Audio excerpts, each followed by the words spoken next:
On parle avec Caroline de Camaret. Bonjour Caroline. Relance, puissance et appartenance, ce sont donc les trois axes prioritaires.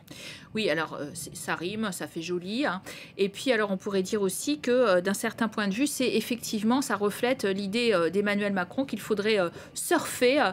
Ce serait une bonne idée de surfer sur cette vague de la présidence française de l'Union européenne pour rappeler qu'il est le plus européiste des candidats à l'élection présidentielle qui se profile en avril prochain et que face aux nationalistes et aux populistes, il avance des idées européennes qui ont marqué des points, notamment les 27 se sont trouvés unis et plutôt efficaces dans la gestion de la pandémie de Covid-19 pour l'achat des vaccins. La relance à 750 milliards d'euros qu'il a effectivement impulsé avec l'Allemagne. Et aujourd'hui, en vérité, il va récupérer les dossiers de ses prédécesseurs, la présidence slovène et puis tous les autres qui ont travaillé avant lui et essayer de marquer des points, de faire avancer, par exemple, on le disait, le salaire minimum européen, une directive qui est prête pour avoir un salaire médian dans toute l'Europe et qui peut-être il réussira à trouver une majorité pour faire passer cela. Il y a aussi, par exemple, une façon de taxer et également d'encadrer mieux les géants du numérique américain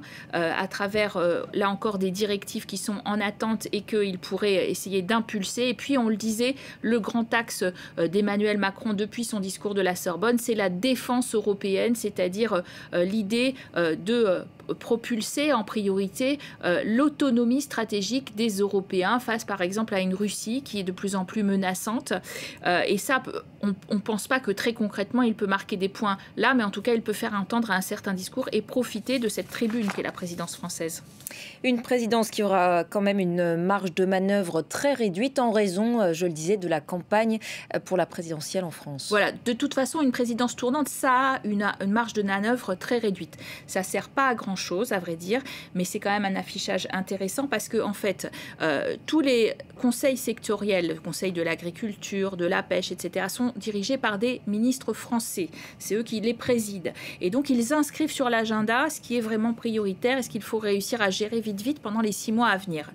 Par contre, pour ce qui est du Conseil de l'Union européenne, pour ce qui est du Conseil européen des 27 chefs d'État et de gouvernement, il y a un président maintenant dans les nouveaux traités, ce n'était pas le cas sous Nicolas Sarkozy en 2008, mais pour Emmanuel Macron, qui s'appelle maintenant Charles Michel. Donc en fait, il ne peut pas vraiment se présenter comme le chef des chefs d'État, puisqu'il y a Charles Michel qui est un président en fait fixe maintenant désormais. Donc vous voyez qu'il y aura aussi des petites querelles de personnes pour tirer la couverture à soi. Et puis on le disait, en effet, une campagne présidentielle qui arrive en avril, ça veut dire quand même qu'on a 3 mois ouvrables où on va pouvoir travailler, et donc où on a réuni tous les sommets, tous les conseils sectoriels, etc. Ça fait des vingtaines de réunions sur chaque mois finalement pour essayer de configurer tout cela. Ça fait très court, c'est une sorte de marathon. Il a refusé de changer de place avec la présidence d'avant ou d'après Emmanuel Macron parce qu'il a dit « je suis européen, j'assume ».